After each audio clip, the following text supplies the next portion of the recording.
Hello friends, I am Anil Solanki and you are watching my YouTube channel English with Anil Solanki. Friends, learning English is not difficult.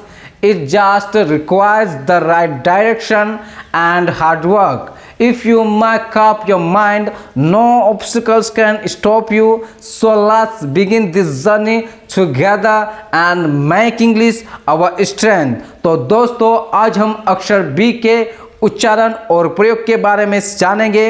ये B अक्षर अंग्रेजी वर्णमाला का दूसरा अक्षर है और सबसे पहले हमें यह समझना होगा कि बी अक्षर का सही उच्चारण क्या है। बी अक्षर का सही उच्चारण बी होता है और इसकी ध्वनि ब होती है। और दोस्तों क्या आप जानते हैं बी कभी धमाका करता है तो बी कभी चुपचाप गायब हो जाता है। और दोस्तों आज हम बी की मिस्ट्री सोल्व करेंगे और इसे सही से बोलने का तरीका और हाँ थोड़ा मज़ा भी करेंगे। और तो दोस्तों यहाँ पर हम देखते हैं बी की तिकड़ी तीन राज। हाँ दोस्तों बी को समझने के लिए तीन चीज़ें याद रखनी हैं। पहला है वॉइस्ड साउंड। वॉइस्ड साउंड इसे हिंदी में स्वर युक्त ध्वनि कहते हैं। जब बी बोलते हो तो गले में वाइब्रेशन होनी चाहिए। गले पर हाथ रखो और ब निकालो तो यहाँ पर झंझनाहट महसूस होगी। और दूसरा है बायलेबियल साउंड। दोस्तों हिंदी में इसे द्विष्टीय ध्वनि कहते हैं। दोस्तों दोनों होठ मिलते हैं और हवा को रोकते हैं जैसे कोई ताले में बंद हो। और दोस्तों तीसरा है प्लोसिव साउंड। दोस्तों थोड़ा सा हवा रोको फिर अचानक बी निकालो। तो दोस्तों जब बी उच्चारित किया जाता है तो हवा गले से मुंह में कुछ देर रुकने के बाद फिर अचानक बाहर निकलती है इस तरह से ब ब ब। तो दोस्तों आप यहाँ पर देख सकते हैं यहाँ पर बी अक्षर है और इसका साउंड ब है।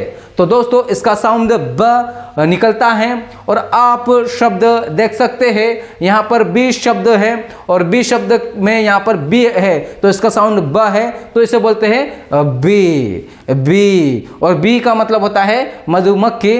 और दोस्तों आप यहाँ पर देख सकते हैं यहाँ पर भी माई बी लिखा है पर इसका साउंड ब ही होता है। मतलब कुल मिलाकर बी अक्षर का साउंड ब ही निकलता है। और दोस्तों बी जब चोरी छिपे पी बनने की कोशिश करता है। हाँ दोस्तों बी चालाक है। यह शब्द के आखिरी में आता है तो पी की तरह सुनाई देने लगता है। हाँ यहाँ पर आप देख सकते हैं सब्सक्राइब नहीं बोलेंगे। क्यों? क्योंकि यह शब्द के आखिर में आया है तो यह पी की तरह सुनाई देता है। तो यह सब्सक्राइब का मतलब होता है सदस्यता लेना। शब्द हम देख सकते हैं यहाँ पर क्या लिखा है दोस्तों, यहाँ पर लिखा है डिस्क्राइब नहीं कहेंगे इसे डिस्क्राइब। तो दोस्तों इसे हम ब इस तरह से स्ट्रोंग या मजबूत से नहीं निकालेंगे क्योंकि यह पी की तरह सुनाई देने लगता है। तो दोस्तों इसे हम बोलते हैं डिस्क्राइब। तो कहीं आपको कहें सब्सक्राइब तो आप उसे प्यार से कह देना भाई पी को थोड़ी इज्जत दे दे। और दोस्तों जब बी गायब हो जाता है चुपके से, हाँ दोस्तों बी इतना आलसी होता है कि कुछ शब्द में दिखाई तो देता है पर यह कुछ नहीं बोलता है। आप यहाँ पर देख सकते हैं जब बी व्यंजन ध्वनि एम के बाद आता है तो यह आमतौर पर चुप हो जाता है, क्या आमतौर पर मौन हो जाता है। यहाँ पर दोस्तों ये एम के बाद बी आया है तो यह क्या है दोस्तों, ये चुप हो गया है और ये एम से डर गया है और डर के मारे कुछ नहीं बोल रहा है। तो दोस्तों इसे हम क्या बोलेंगे, इसे हम कोम्ब बोलेंगे। क्या? कोम्ब नहीं बोलेंगे क्योंकि यह एम के बाद आया है तो चुप है तो इसे हम बोलेंगे कोम। और कोम का मतलब होता है कंघी। और दोस्तों दूसरा शब्द हम देखते हैं इसे हम प्लाम्ब बोलेंगे। क्या? नहीं, प्लाम्ब नहीं बोल सकते हैं क्योंकि यह एम के बाद बी आया है और हम क्या देखे थे, एम के बाद बी आता है तो यह आमतौर पर चुप हो जाता है। तो यहाँ पर यह चुप है दोस्तों। यहाँ पर भी तो एम के बाद बी आया है, तो दोस्तों क्या लगता है आपको, एम के बाद बी आया है तो यह आवाज़ करेगा क्या? आप जानते हैं ना दोस्तों, एम के बाद बी आता है तो यह चुप हो जाता है, तो यहाँ कैसे आवाज़ करेगा? तो इसे हम बोलेंगे छूम छूम, और छूम का मतलब होता है मकबरा। तो दोस्तों एक्सेप्शन भी होते हैं, याद रखना, अपवाद भी होते हैं, एक्सेप्शंस भी होते हैं। यहाँ पर आप देख सकते हैं रिमेंबर, रिमेंबर कहाँ पर बी आ रहा है, यहाँ पर एम के बाद बी आ रहा है। हम क्या देखे थे, एम के बाद बी आता है तो यह चुप हो जाता है, पर यह कुछ शब्द में बी बोलता है मैं चुप नहीं रहूँगा, मैं आवाज़ करूँगा, और यहाँ पर यह आवाज़ करता है, बोलता है मैं यहाँ पर बोलूँगा, मैं चुप नहीं रहूँगा, तो यहाँ पर बोलता है ब इस तरह। तो इसे बोलेंगे रिमेंबर, रिमेंबर। ध्यान दीजिए, कुछ शब्द में आवाज़ करता है पर अधिकतर शब्द में ये चुप हो जाता है। और दोस्तों जब बी टी से डर जाता है, हाँ दोस्तों जब बी के बाद टी या टी से पहले बी आता है तो यह डर जाता है। हाँ दोस्तों यहाँ आप देख सकते हैं, जब बी व्यंजन ध्वनि टी से पहले आता है, यहाँ पर क्या है, आता है, कब? पहले। और यहाँ पे क्या, एम के बाद आता है, कब? बाद में। यह क्या है, टी से पहले एम के बाद आता है तो यह आमतौर पर मौन होता है। हाँ दोस्तों ये मौन होता है। यहाँ पर आप शब्द देख सकते हैं, और इससे पहले ध्यान दीजिए, ये बी दो अक्षर से डरता है, एक तो है एम और एक तो है टी।